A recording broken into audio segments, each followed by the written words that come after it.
Bapak Ibu, saudara kasih dalam Tuhan. Haleluya, kita bersyukur untuk pemeliharaan Tuhan hari demi hari dalam hidup kita. Kita sudah memasuki hari Selasa 19 Mei 2026 lagi. Kalau saudara mungkin baru pernah mendengar renungan malam ini adalah renungan malam yang saya buat sebenarnya. Awalnya adalah untuk jemaat yang saya layani karena saya tiap hari memberikan ayat-ayat hafalan. Dan saya mau jemaat yang saya layani itu bisa mengerti apa maksud dari sebuah ayat. Karena kalau kita tidak mengerti konteks ayat tersebut, kita jadi tidak mengalami pengertian yang sungguh utuh di dalam ayat tersebut. Karena itulah renungan malam ini tercipta dan saya bersyukur Tuhan bisa memberikan saya kekuatan untuk bisa memberikan renungan malam ini di dalam setiap harinya, 365 hari dalam setahun. Itu semua karena anugerah Tuhan. Dan kalau saudara diberkati, silakan bagikan kepada orang lain. Dan saudara, hari ini kita masih terus belajar dalam seri di bulan Mei ini mengenai Allah Roh Kudus.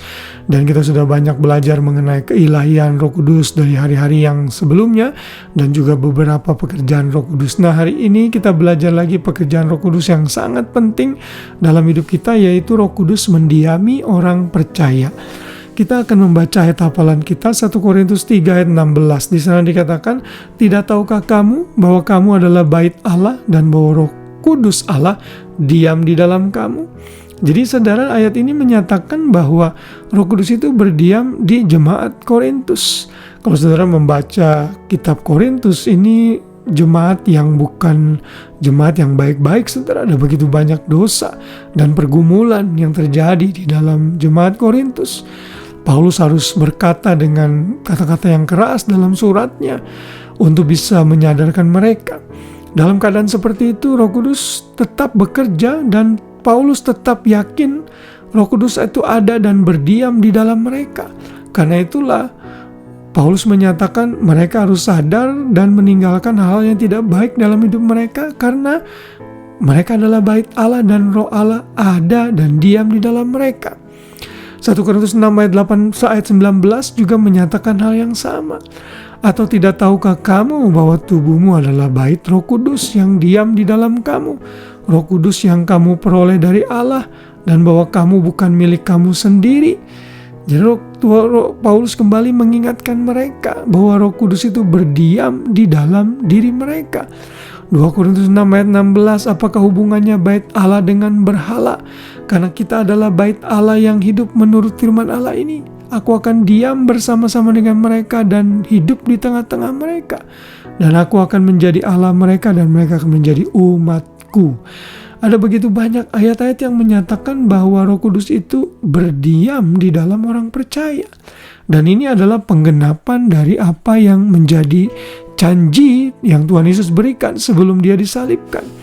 Dalam Yohanes 14 ayat 17 kepada para murid-muridnya, untuk menghibur murid-muridnya, Tuhan Yesus berkata, yaitu Roh kebenaran. Dunia tidak dapat menerima dia, sebab dunia tidak melihat dia dan tidak mengenal dia.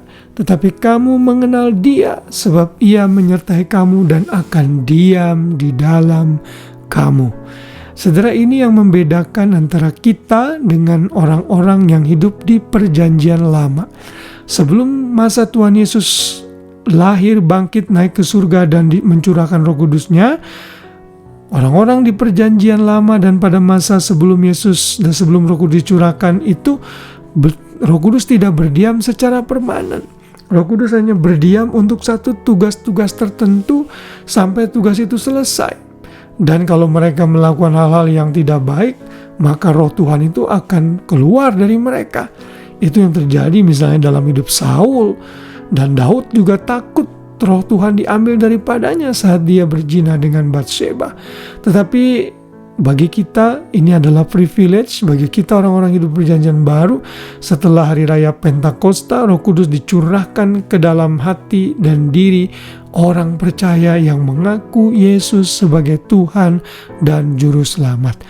Jadi saat ini setiap orang percaya dari berbagai macam suku bangsa, dalam berbagai macam level status sosial, usia, semuanya yang sungguh-sungguh lahir baru dan percaya kepada Tuhan Yesus, mereka sudah didiami oleh Roh Kudus. Karena Roh Kudus berdiam di dalam kita, maka kita bisa melakukan hal-hal yang besar bagi Tuhan. Kita bisa hidup menyenangkan Tuhan, karena kita tahu Roh Kudus ada di dalam kita. Sadarilah hal ini sehingga kita tidak melakukan dosa sembarangan, karena tubuh kita adalah bait dari Roh Kudus. Jaga kesehatan sebaik-baiknya, jangan merusak tubuh kita, karena kita tahu Roh Kudus berdiam di dalam kita. Kalau kita merusak tubuh kita, maka Roh Kudus akan berduka, sehingga Ia tidak akan bekerja dengan maksimal di dalam diri kita. Mari terus melekat kepada Roh Kudus, mari terus percaya Dia ada di dalam kita, karena Dia Tuhan, Roh Kudus yang menyertai kita kemanapun kita berada, 24 jam dalam sehari, 7 hari dalam seminggu. Puji Tuhan, kiranya renungan malam ini kembali menambah pengertian kepada kita mengenai kuasa Roh Kudus yang ada di dalam kita. Tuhan Yesus memberkati kita semua. Selamat malam dan selamat beristirahat.